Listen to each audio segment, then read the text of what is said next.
night running these workshops. This will be the last night of the workshops for our 2020 Virtual Symposium. This is one of 2 tonight. And I do always forget to do this, but my name is Craig Ramsomer. I'm the OAS Director of Public Outreach. I do want to say thanks to Clarence and Chris, who have kindly agreed to host this session for us on artifact photography. These sessions were proposed in response to just the feedback from the Developing Professionals survey that we had floated around earlier this year. And there was definitely a strong desire for more kind of these skill building opportunities. So that's why we have basically this whole week of workshops and a lot of these will be hopefully hosted shortly once we have them all recorded. So that way you guys all have a quick reference after the fact. Before I do introduce our speakers, there's a quick few things for all of these events. We do request that you typically just keep your video and mute your mic. Keep your video off and mute your mic. This just helps minimize any bandwidth issues and just to make sure to not interrupt the presentation unnecessarily. For your information, tonight's presentation will be recorded. So that just means that anytime you might want to ask questions in person, that means you will be caught on the recording.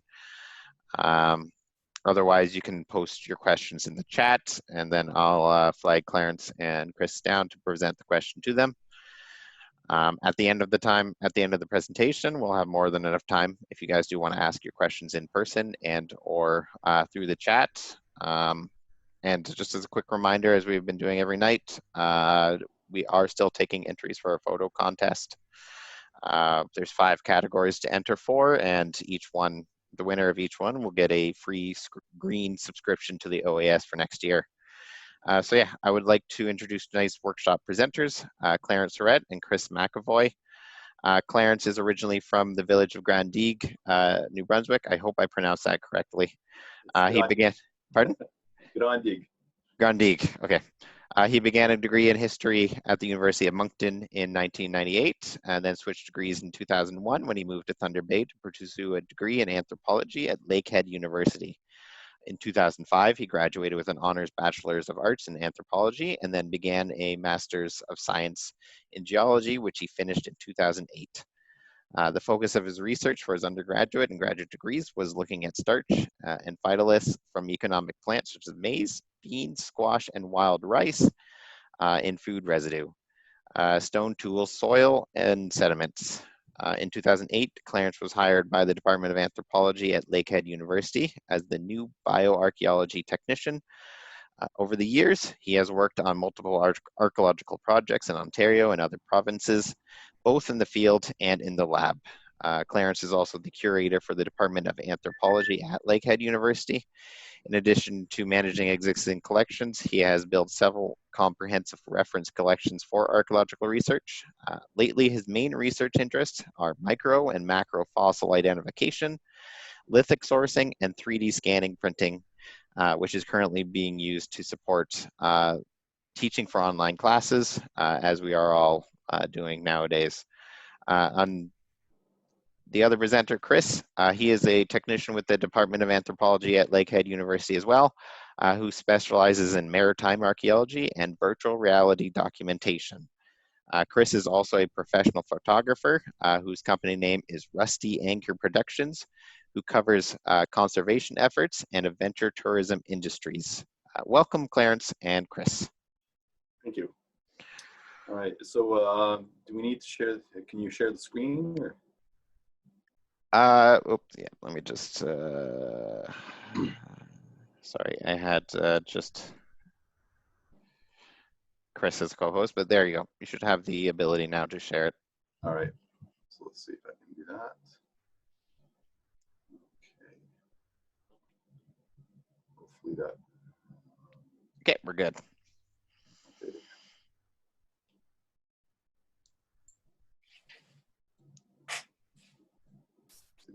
Oh, Scott Hamilton has entered the waiting room. We have to be good boys, Clarence.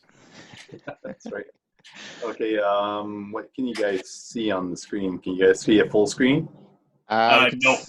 No, okay. All right, I'll have to reshare my screen there. Just bear with me for a minute. No worries. I don't do a lot of Zoom meetings, so okay, so this full screen? Yeah, perfect. Okay, perfect. Okay, so yeah, so we were asked to do a artifact photography workshop by Jill Taylor Hollings. So we agreed to kind of see what we could put together. And yeah, so we'll see what you guys think. So first of all, we're going to talk about a little bit is the materials, what we have gotten in our department in terms of equipment and software and all that, because we realize that everybody's on a budget, and we've kind of been forced, to kind of be on a budget since we kind of need to be right now. So what we have here is some of the camera equipment that we bought, and I kind of listed some prices. And we have I have an Excel sheet. So if you guys want to know where we got some of this equipment, I have an Excel sheet with all the links and all that. So if you guys are interested, let me know. And so some of the equipment that we've gotten is like a DSLR camera. What we recommend is Canon, just because it makes it easier to work with a lot of different things.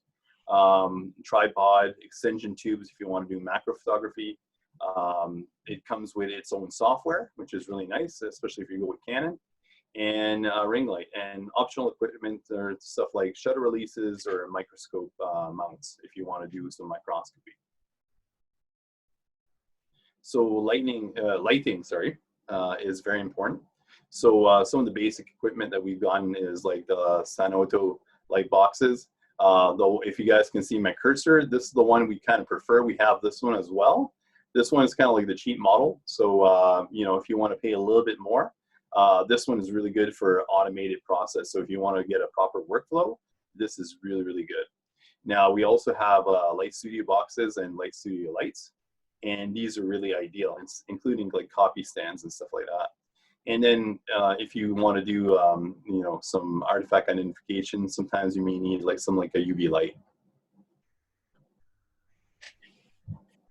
So some of the mounting materials that we've used before are, we have scales, obviously, different things like little, blocks of wood, these kind of things that are used for holding flasks, that kind of stuff. Optional equipment you can use is like something like a turntable or calibrated photogrammetry scales. So some like these. Those are really useful if you want to do some photogrammetry. Just give me a second. Oh. And so that's pretty much some of the equipment that we bought. And roughly it's, just under 2,000. So it's actually pretty good. So some technique and processes here, I'll let Chris kind of take over here. Okay, so for using cameras, right, like we often utilize, in this case, DSLRs. Mirrorless cameras are also acceptable, but we try to avoid the traditional point and shoot camera because you have no ability to adjust any of the settings in terms of like the actual like shutter speed and aperture and all that kind of stuff, which is what we're about to get into, and your white balance. So hold on, Clarence, can you just go to the next slide? I don't have control. Yeah, I'll do that. I'll just say next, and you hit the button. Yeah, and one thing too is that we've seen a lot of people, they'll buy a $5,000 camera and use it on automatic. You don't need a super expensive camera to take nice photos of artifacts. No. Perfect. All right, so the first thing that we're going to kind of quickly go over is what in the photography world we refer to as the exposure triangle. If anyone has experience with photographing things, whether it's from the old film days to the modern digital days, everything's pretty much the same in terms of proper exposure, right? You have the delicate balance between shutter speed, aperture, and ISO, and we're going to kind of quickly go into what each one of these things is, just to kind of get an understanding of how it can impact photographing artifacts. Next. So aperture is essentially the series of rings within the lens that creates that can potentially create a level of distortion and lack of autofocus, or lack of focus, I should say, on objects either in the foreground or in the background of the item that you're photographing. So if you see at the top right, there's kind of a chart where the aperture of f2.8, often on cameras, the aperture setting is often referred to as an f-stop. So an f-stop of 2.8 is wide open. When you have a situation where your aperture is wide open, you have a situation where whatever you're focused on will be sharp as focus, but anything in the background will be blurred. So the image you see on the left with the pottery stack I took in one of our labs, I think last year, I can't remember what f-stop it was. I think it was probably like at like a 1.8 or something. You could see how the pots in the foreground are slightly out of focus. All the display in the background is way out of focus, and then the main pot obviously is in focus. So from a photographer's perspective, you use this generally to control what you want people to see. From an artifact curation thing, this is important to know, because as artifacts get larger and smaller and they get further and closer to the lens, depending on their size, this is something you have to worry about to ensure that the entirety of the artifact is in focus when you're taking a picture of it. Next, Clarence. Yeah. So shutter speed is the second one. Obviously, if you're a photographer, this is, you know all this, but if you're not quite sure, when you're using even a point and shoot, right? When you're changing the settings on your camera, usually there's things like sports mode and all that kind of stuff. When you put it into sports mode, what you're telling the camera is that you want it to focus on having a higher shutter speed. Higher shutter speed is able to stop moving objects. Slower shutter speed, you get blur, right? So what's important in artifact photography, you don't really have to worry about it as much, as long as you have your camera on either a tripod or a copy stand or anything that's not moving, right? If it's stable, you don't really have to worry about this setting as much, as long as you're getting a correct exposure. Next, Clarence. And the final one of the triangle anyway is ISO. And ISO is essentially what replaced, I think, film speed from back in the film days, where essentially the sensor of the camera, as you turn your ISO number up, gets more sensitive. Now, what happens is that the image becomes more brighter, which is a good thing. But depending on the quality of the camera and the quality of the sensor, you also introduce noise. So this is something that if you want your images to be crystal clear and sharp, you'll always want to keep as low as you possibly can get away with. So, ISO of 100, 200, 300 is fine. 3000, even on good quality cameras, can start to introduce noise. And then the image on the right is 25,000, and I have a $5,000 camera body, and even that will produce a lot of noise with an image like that. Next, Clarence. All right, so you want to take it, Clarence? I'll take it from here. Okay. So just to go through some of the equipment that we have here. So for example, the main copy stand here, it's a really nice way of photography for objects, except, your light is not very even. So you can do a lot of larger objects with this. So it's much nicer for that. Then you can switch to the light box here. And this one, you can do large objects as well, and your light will be fairly even, which is really nice. Same thing with smaller objects in the smaller light box. So this is a micro light box. So this is really, really nice. And these can be tethered to a computer. The camera can be tethered to a computer if you want to. So one thing that we've noticed is positioning the artifact. A lot of people kind of recommend that you kind of put it on a pedestal and that you have the scale at the same height. That's really good if you want to just take a photograph and leave it as, as is. But, we find that it's really good if you can do some post-processing of the photograph thereafter, and you'll actually have a much nicer image. So, one thing that we definitely recommend is that the artifacts are centered, and, as much as possible, try to clean the debris and all that. But like I said, it's not as important. You can always clean that in post-processing. But as you can notice right here, even with the better image here, the scale is not completely straight, right? So this is something that can be fixed later on in post-processing. And then these are kind of other techniques that can be used for mounting artifacts. So you can kind of use plexiglass for glass objects. You can use these kind of mounts that we have here, and these are really good especially if you want to capture multiple angles, multiple sides for things like photogrammetry. So one thing that we definitely, important points here is that, here, this is taken from an article that I found on the internet. And it kind of suggests that minimum 3 view taken of projectile point, which is true. You want to take multiple views. It says that a point should always be facing left. Well, it doesn't necessarily have to be facing to the left. You can have it facing to the right or whatever, but just consistency is key, right? And also you can always switch the artifact direction thereafter in post-processing. And it says that the artifact should be with the scale to the left, right at the point, but that really doesn't matter. Again, we can always fix that in post-processing. So the main things that I want people to understand is that consistency is good for photography. Filling the frame is really, really a good aspect, and then have multiple views of the objects. And like I said, those scales can be washed out in comparison to the artifact. So a lot of times, if your scale is not perfect with the artifact, it's not that big a deal. And if you guys take a look at the example in the corner, this is a scale that's been added to the object. So what we try to do is take a photograph of the object with and without a scale and put it in after. So as I mentioned before, the Canon EOS cameras come with the photo capturing software.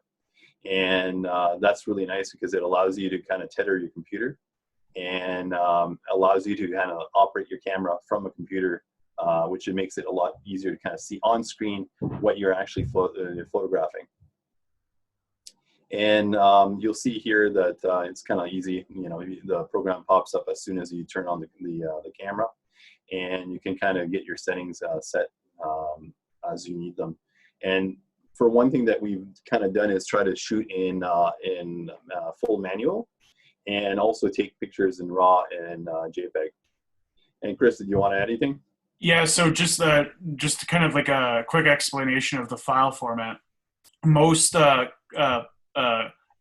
SLRs and mirrorless cameras, and even some, and actually quite a bit of point and shoots, offer to use a RAW file format. And the reason why we use RAW over JPEG is simply because if any kind of editing has to be done, RAW files don't distort any of the information or don't lose any of the information. So in Nikon cameras, for example, the RAW files are usually considered NEF. So if you go through the menu system and you see JPEG and then NEF, that's a Nikon RAW.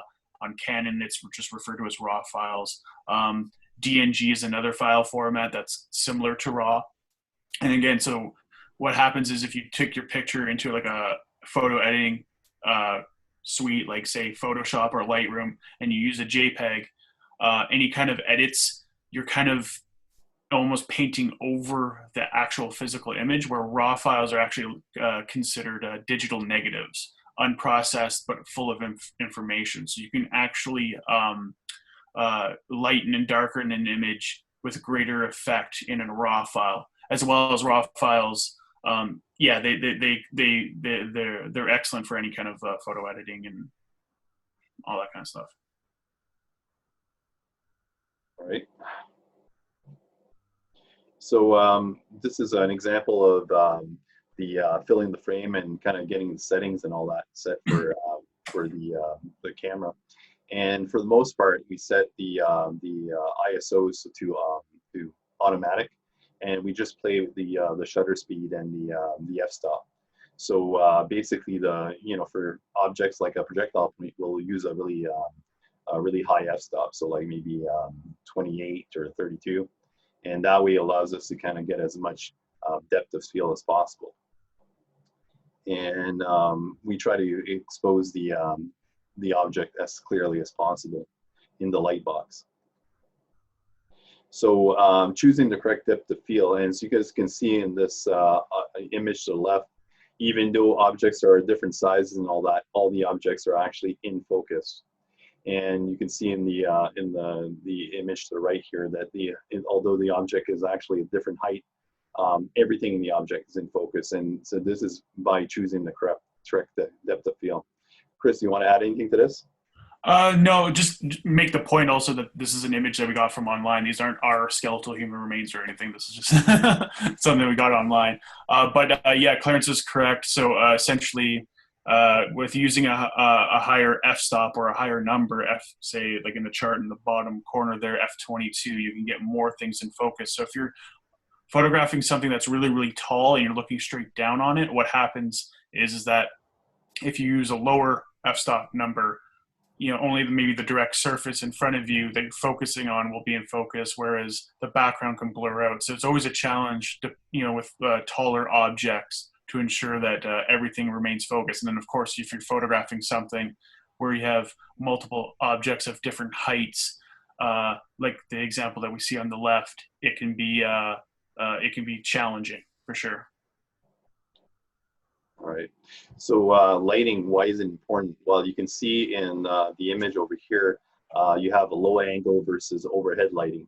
And you can kind of see that some of the features may pop in one image versus another. And that's what we recommend, that you use various lighting conditions. And the Sonauto light boxes offer kind of like a workflow. You basically will be setting up your camera on your computer. And basically all you need to do is press numbers 1 through 6 and click, click, click, click. And then all of a sudden you have 6 photos in a matter of 30 seconds and all in different lighting conditions that are preset. And this is really important because compared to like using some like a copy stand, you don't have to play with lights there on each side. So that will cause like shadows, that kind of stuff. And also you got to be careful of what kind of lighting you have. Sometimes you'll see lighting underneath like objects are translucent, and it'll also give you different features, right? And if you look over here on this side, make sure the lighting doesn't create too much shadows. So you want to make sure the lighting is as even as possible, so not overexposed or underexposed. Chris, do you want to add anything to that?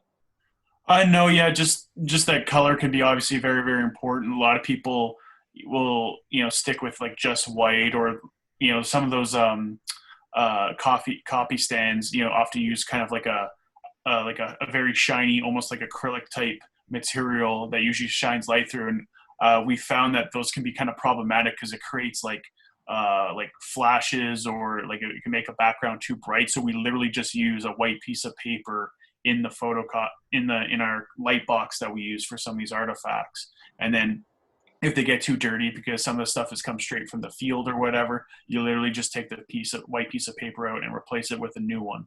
And you always have a nice clean white background. And you can do the same thing with any color, right? Did you want to talk about HDR a little bit? Sure. So one of the things that you can also do when it comes to lighting an artifact is something we refer to as high dynamic range photography. So it's a technique where you take multiple photographs at different exposures. Usually, if you do it, you can usually do it in like 3 or 4 images. So you might do like, say, 3 images. You take one image that's perfectly properly exposed, where everything's correct and looks good. You take one that's a little too bright and one that's a little too dark, and then you can merge them in something like Lightroom or Photoshop later. And what happens is that the too dark image will bring the 2 areas that are too bright into a proper kind of exposure range, and then the images that is way bright will take the shadows and bring it into the proper exposure range. And by combining the photographs, you essentially get an area that is all the shadows will be nicely observed, and the areas that are normally way too bright will be brought down, and you can see the detail all in kind of one image. It's a good way if you're dealing with any kind of shadows within the artifact. So say if you have something that's like the pottery shirt to the left, where you see those lines, those are easily shadows, right? So if you wanted to get an image where there's no shadows at all, you can experiment with HDR imagery to try to remove that. All right, thank you. Yep.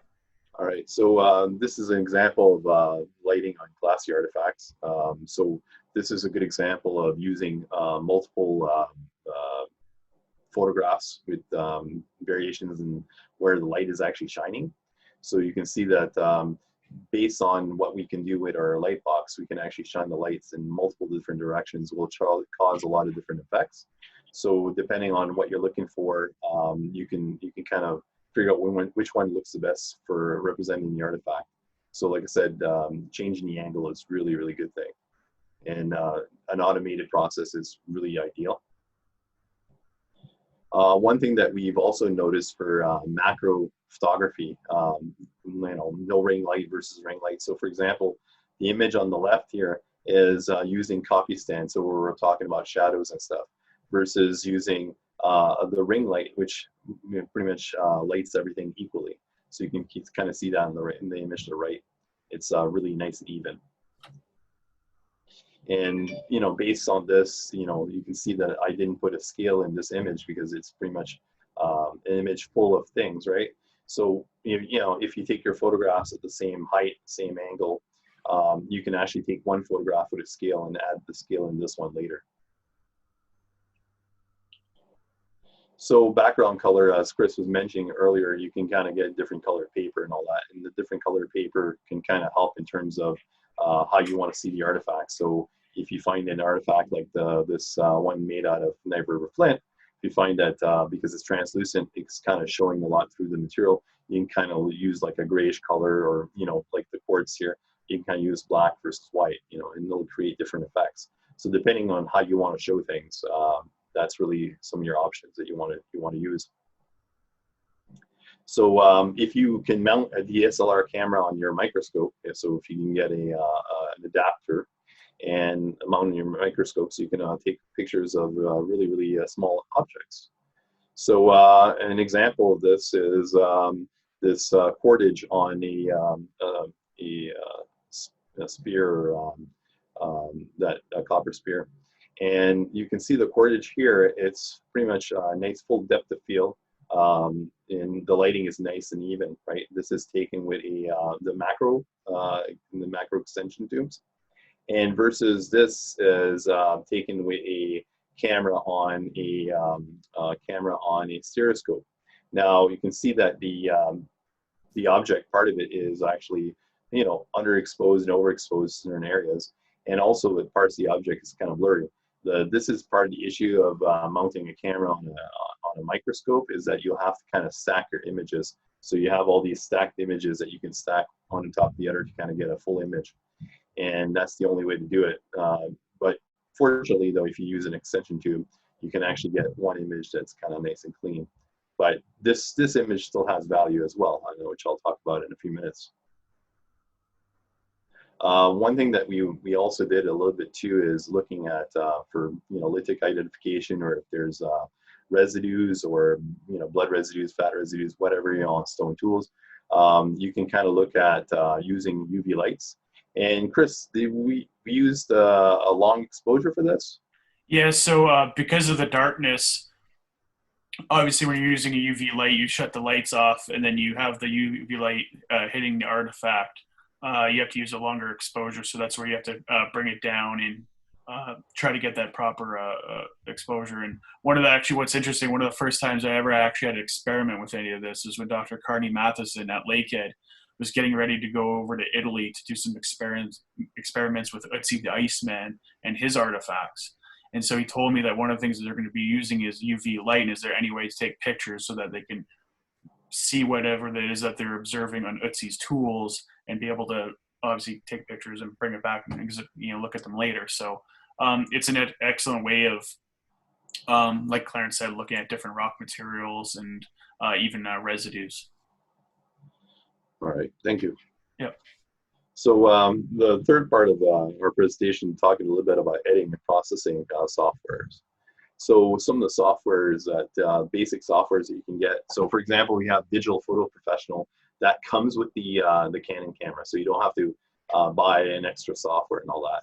So unfortunately, though, if you have Canon camera or Pentax or other types of digital cameras, you may have to buy a $400 or $600 software to kind of go with your camera, to kind of tether it to your computer, that kind of stuff, or even edit photos. One thing that you can get that I'm hoping that some of you guys have downloaded tonight is ImageJ, to see if you guys want to give it a shot. I'll probably just go through that with you guys tonight. And then GIMP. GIMP is like a masking software, kind of like you can do editing like Photoshop. I've only tried it a little bit, but I'm not really going to go through it tonight. So, but if you guys want to give it a shot, you're welcome to download it and try to see how it works. Now, the one that we usually use is Adobe Photoshop. That's what I use. Chris uses Lightroom a lot more than I do. We also got the color checker. Unfortunately, I haven't had a chance to play too much with it, but it's apparently not too hard to use, especially if you calibrate it to the Lightroom settings. So we can calibrate one photo with the color checker, and then you basically have all your photos calibrated thereafter. But like I said, you have to have Lightroom, right, Chris?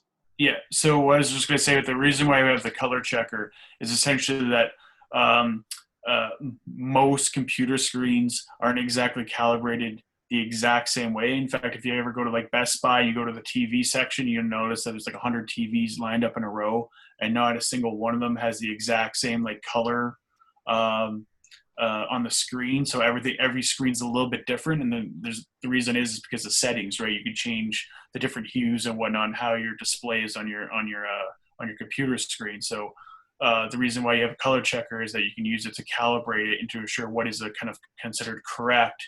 And this way you have everything being proper, right? Because if you have accidentally changed some settings on your computer screen before, you might be getting weird colors in your images that you shouldn't be. So it's a great way of dealing with that. So here we have the Canon digital photo professional software, and this one I'll pull up a little bit later to kind of show you how you can kind of visually kind of edit your photos. It's not as good as Photoshop, but it's actually really good if you don't have the budget for it. So I'll just go quickly and kind of show you guys how to do that. The other ones too is, so for example, if you have stacking, this is what I'm talking about earlier. So I was talking about if you have images that are all blurry and you want to stack them, you can kind of look at the difference between the extension tube and the stereoscope image. So now that they've been stacked, you can see there's a lot more detail in this, right? So Chris, do you want to explain how this works?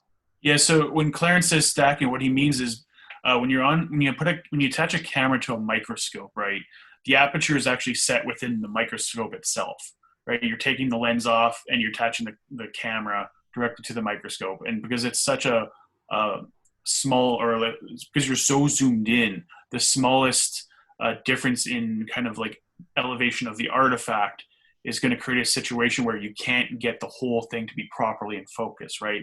So what happens is you're going to have to what we refer to in regular photography as focus stacking, where you focus on one part of the artifact, take a picture, focus on the lower part of the artifact, take a picture, focus on the even lower part, take a picture, and then simply combine them in a program like Photoshop so that the whole thing is in focus. And that's what you're seeing here. All right, thank you. Yeah. So one thing that we can do after, so you can stack your images, and after that you can actually clean them up. So this is the stacked image, and this is after it's been cleaned up in Photoshop. So in Photoshop, what you can do is something called masking. And this masking, you can actually kind of take out everything in the background that's kind of like a little bit off, like some of these defects and whatnot, some of this shadowing, and you can actually make the image a lot more crisper. And then after, you can actually insert your scale. So do you want to explain masking there, Chris? Yeah, so like Clarence said, it's just the ability to remove items that you don't want in. And I think it's actually important to also say too that like whenever you're doing anything like this, where you're doing like photo editing, if you're just doing it for documentation purposes, like in a curation lab, it's no big deal, no one cares. But if you're starting it into kind of like more like research-based stuff where you're going to be going into publications, you're going to have to kind of detail what you've done to the images, especially if the images are directly related to like the science of something, right? So when I was explaining before how I was showing Dr. Carney Matheson how to take fluorescent light imagery and then edit them later, bumping up some of the like saturation, other settings within Lightroom, if he was going to go and do a publication, I would have to explain like word for word what I did in Lightroom to the images, because otherwise, I'm essentially kind of manipulating the photograph to get something that I want. There's kind of like an ethical situation that you have to deal with there. So it's almost like photojournalism, right? In photojournalism, you're not allowed to really edit your images much because they want to make sure that the credibility of the scene that's being taken is accurate. So if you're going to be doing anything science related, you have to kind of follow the same path, where if you're going to do something, usually in your publication, you really have to describe what you did so that everyone can understand what manipulation's taking place and what hasn't. All right, thank you. Yep. So same thing here. As you can see, these are quite nice images, and you can kind of see like the multiple views are actually put side by side within Photoshop. So and then scales added thereafter.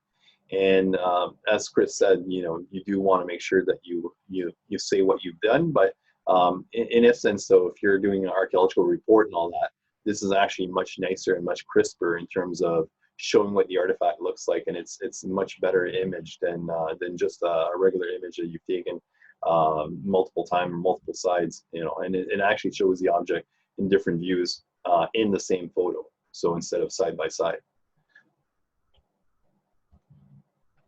Another thing too, here, this is a field image, but this actually applies to artifacts as well. So if you're doing image stitching. So do you want to explain a little bit about what that is there, Chris? Yeah, so essentially it's the same idea as the panorama feature on your cell phone, where you take multiple photographs as you pan across a scene, and then you're essentially stitching them together later on. And it's a great way if your artifact is a little too long, for example, and you don't have a lens that's wide enough, or you don't have the ability to get above it and kind of like zoom out to get the whole artifact. You can use a technique like this that will work just fine. So like I said before, this is actually looking at a site, right? But in the lab, especially when we're working with Dr. Carney Madsen, he considered a lot of the objects to be their own site, right? So if you imagine that you've taken all these micrographs of all this, and never mind the image is a little bit blurry on this one. I cropped it from a different project, but you're taking, if you're taking a lot of micro images all over this stone, for example, and then you want to crop and put them all together, then you'd be doing some image stitching just as you would do on a site. So treat the object as a site as well, right? And this is kind of showing the differences with lighting, and this is why it's really good to have the color checker. And Chris already mentioned about how monitors and whatnot can affect what it looks like. So a lot of this is for calibration.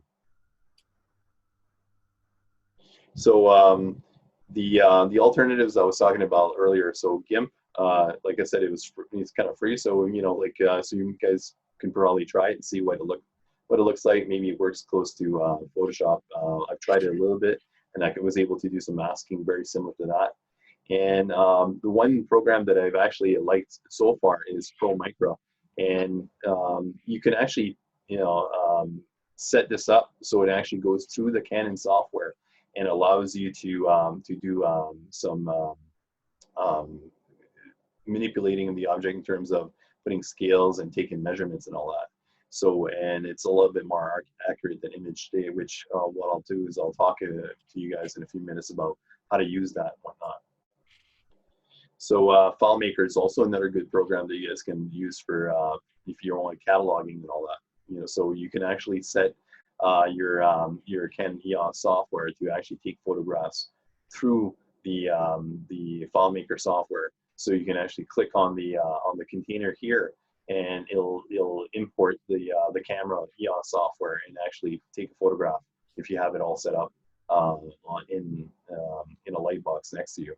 So which is really good. And one of the advantages of FileMaker, you can set it up with label maker software or barcode software, and you can actually just print all at once. So it's kind of like a one-stop shop kind of thing, and you can kind of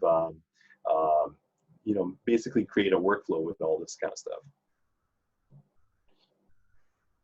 So Chris, do you want to talk a little bit about photogrammetry? Sure. So at Lakehead, we've been experimenting with a bunch of virtual reality techniques. They include like laser scanning, and I think we have a David scanner as well. But one of the other methods that we use is photogrammetry, where you take essentially multiple pictures, sometimes hundreds of pictures of an object, say like this pot, and you put into a program such as Agisoft, which is one of the programs that we use, and you essentially create a 3D model of that object using the photographs. It essentially creates a point cloud from the imagery, and then you get an object just like this. And so it's a great way. It's probably the cheapest and easiest way to do 3D models because it doesn't require anything other than the time to take the photographs. In fact, there's actually software that you can use on your cell phone that can do kind of a similar job, maybe not as good as Agisoft, but as long as you have enough overlap. I think we use about 80% overlap for each image. So basically you set your camera up on a tripod. The piece of pottery, or this pot in itself, is usually on like a turntable inside one of the big light boxes that we have set up. And you take an image and you at a proper exposure, and then you turn this pot maybe 5 degrees or 10 degrees, then take another picture, and then you do that at different heights of the camera. So you change the height of the tripod a little bit. So you do it maybe at 3 different levels, and then you turn the pot upside down, do it again. So you might have maybe 300 images for just this small pot. Bring it over to Agisoft, and essentially it's from there. It's an automated process. You just add the images, click process, and away you go. Thank you. Yep. All right. So one thing that we've also done a little bit, and I think Laura was in the crowd there. So she introduced us to this designing software, which is really, really good. So we were able to design like things like our own banners, that kind of stuff in the department, which has been pretty good. So with a combination of Photoshop and Canva, which is allows for very stable graphics, we kind of created this graphic, and the one that you saw in the slide is at part 3. So this is also another kind of a fun way to use some of this equipment. So here's some of the resources we use just for some of the images there. And then I'm pretty much done doing the presentation there, Craig.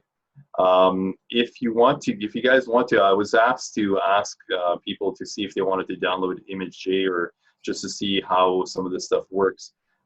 Does people want to see how to insert scale into some of your images? Sure. Or does anybody have any questions?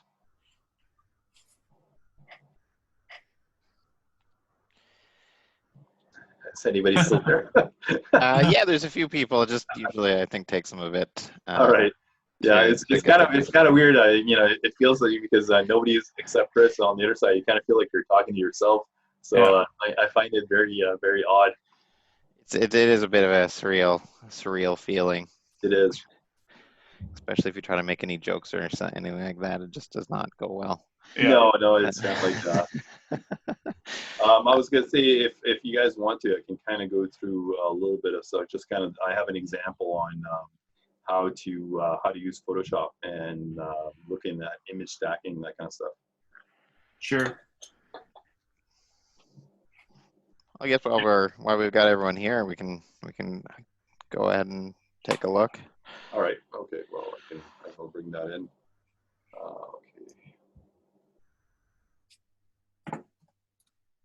Okay. So then I'll just bring this in here. So I'll just kind of show here. Let's see here. I'll share the screen again. I think that's correct screen. Hopefully it doesn't crap out on us again. Hopefully not. Okay, so can you guys see the screen with all the different photos? Yep. So if you guys take a look, this is an example of image stacking. So if you guys see, all these different photos were basically taken at different heights. So in order to actually go through this, you kind of bring this up in Photoshop, and hopefully it'll switch screens for me and not crap out on me. All right, can you guys see Photoshop loading? Yep. Okay, perfect. Okay, so so this is called a script. So you load all the files into Stack, which is really, really easy. So a lot of this stuff, once you know how to do it, it's super easy. Okay, so I'm going to take all my images, and you guys notice that the last image is a scale. I'm only going to use that at the end. So that's a scale taken at the same height as the object that I photographed. So what I'm going to do is I'm going to bring, or actually, you know what? First, I should have, these are raw files. Yeah, don't use raw files when you're trying to do stuff like this. Otherwise, it'll take forever. Yeah. So raw files are actually way, way, way larger in total file size because, again, they don't lose any information like JPEGs do. Yeah, okay. First thing I should have loaded was the Canon software to kind of show you guys what that looks like. So Canon Utilities, the Digital Photo Professional. Right.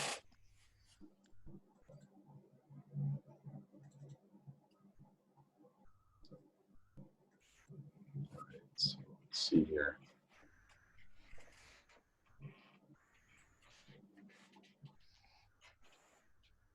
So this is where I want to choose the, you can choose the raw files at this point. I knew there was a reason to have the raw files there. Okay. So what you do is you can kind of select all your files and actually go and change the lighting and all that kind of stuff. So for example, these files will allow you to, let's see. Oh, actually, you know what? I just made a mistake here. I selected the JPEGs. Okay, there we go. Okay, so you guys can see all of these files are all says raw here. And as Chris says, you can use Photoshop for this, or if you don't have Photoshop and you do have the Canon camera, the software will be available with it. So this one here, you can use your white balance tool, and you guys can see that the actual color has changed. So this is actually white balanced everything. And you can actually adjust a little bit of the sharpness if you wanted to. So, or you can kind of look at some of the images by yourself and actually adjust them accordingly. So you can do one at a time, or you can do it as a batch. And these images, what you'll do is you'll actually export them. So you export all these images into JPEGs, and then you can use them into your stacking software if you want to in Photoshop. So that would be kind of like a workaround if you don't have Photoshop to actually get your images to the right colors. And here for stacking, I'll go and stack these files here.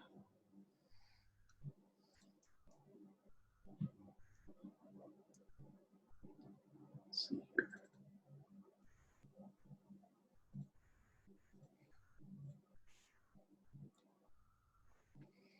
Okay, so these are the files after they've been saved from the Canon software.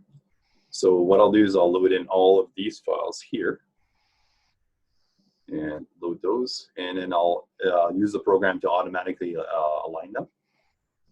So what I'll do is you'll have a suite of photographs on the side here. So basically, you're kind of like using a workflow. You have like the different steps that you use to kind of get your images where you want them. And this will take a second to load there.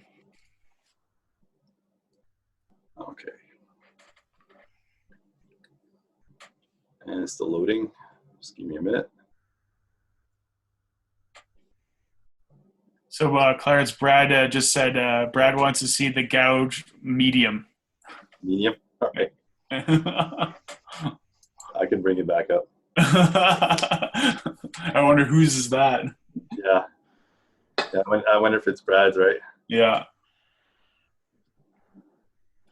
Different Brad. Okay, so right now it's actually aligning. So you'll find that if you have a really old computer, it might take a little bit of time sometimes. All right, so what you do is you select all your images now, and you go to Image. See here, Auto Align Layers, and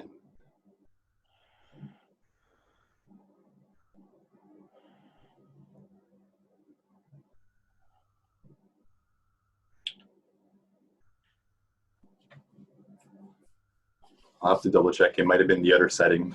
It's been a while since I've used this. Uh-huh. So if everything is aligned, you'll see the whole image will actually become in focus. So we'll see if I did that right. And I don't think I did it.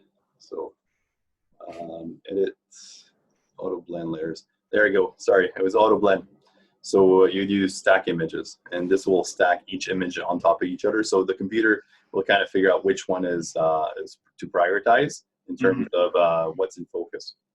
So yeah, I just want to reiterate, the idea is as long as your camera doesn't move and you're not getting any closer with the camera or further away or anything like that, the only thing that's changing from image to image is where Clarence was focusing on the artifact, so that really the only thing that has to happen is the blending of all these focus points, basically. That's all that's really happening. And you can see the image kind of popped in. Okay, so what you can do now is you can save that as a new JPEG. So let's see here, I'll just put it under. Okay, save it there. Okay, so let's say that now you want to do the next part is to remove the stuff that you don't want. Yeah, let's see here.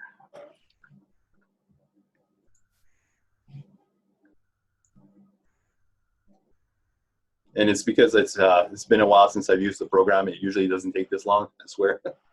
So here, what you can do is you can actually select the image here.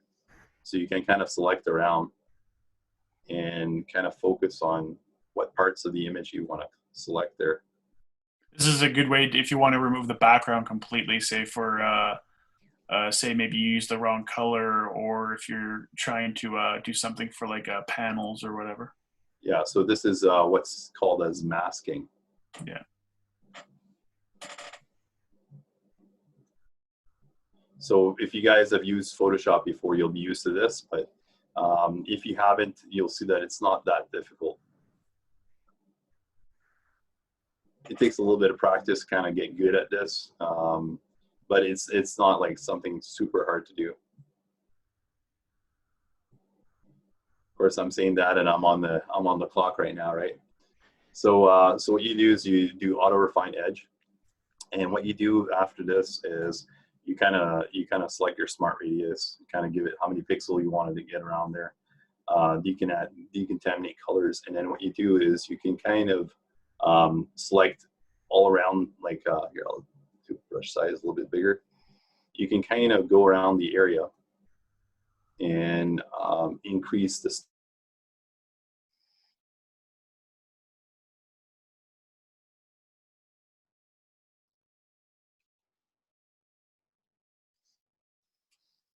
stuff that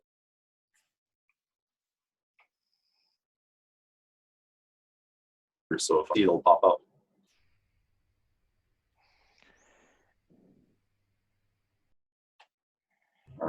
It says my internet connection is unstable. Yeah, you're freezing up, Clarence. We almost made it. Yeah. Turn Netflix off. I think we're losing them. Yeah. All right. So does that, while Clarence is doing his thing, does anyone have any questions? So essentially, this is what it looks like, and then you can export this image, and the background here will be all white. So if you guys can follow home and you have your own images now, this is the part where you can actually kind of try it. Oh crap. So this is where you guys can probably try it on your images if you have them. So what you do is you take an image that, so for example, I modified on the Photoshop, or even if it's unmodified, if it's an image that has no scale and you've taken an image with a scale, you can actually add it after. So I'll go to image J. Let's see here. And this is kind of like it takes a little bit more time doing it this way. That's why I like the Pro Micro software, because it actually adds the images as you're taking you're taking the photographs, just as long as you have your camera calibrated to it. So what I'll do is if you guys have your own images and want to follow it home, just open the image of the object with a scale, or just a scale that you've taken the same height and distance to the object.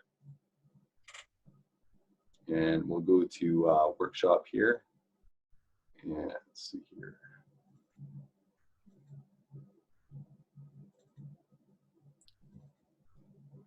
Okay, so I'll grab the scale, which is...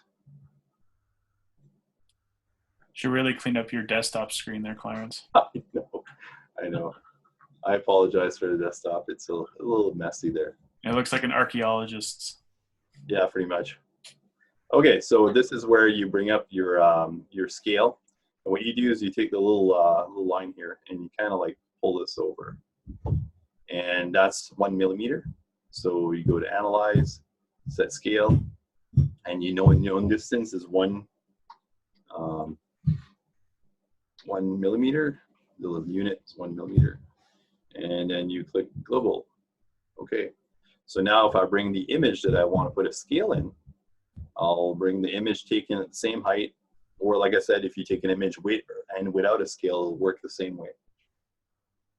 And what I'll do is I'll bring my image here. And this is the image, like I said, taken at the same height and all that kind of stuff. And the only thing we modified is did the stacking and remove the background. And you go to analyze and tools and scale bar. So, and then now I'll make sure it's a block. And I want it at 1 millimeter. And that's it. So that's pretty much the way to kind of put a scale in a photograph if you want to do it at post-process. This doesn't take very long. So if you have if you don't want to do all this other stuff with the Photoshop and all that, and you have a good image that you've either taken out of the Canon Photo Professional, that you adjusted the colors the way you like it, the scale, you have one image with a scale, one without. You can kind of take your image with a scale, calibrate the software, and then add it digitally in the next one. So that's pretty much it. So this is kind of easy to do at home. And it's free. That's the important part, free. Yeah, all right.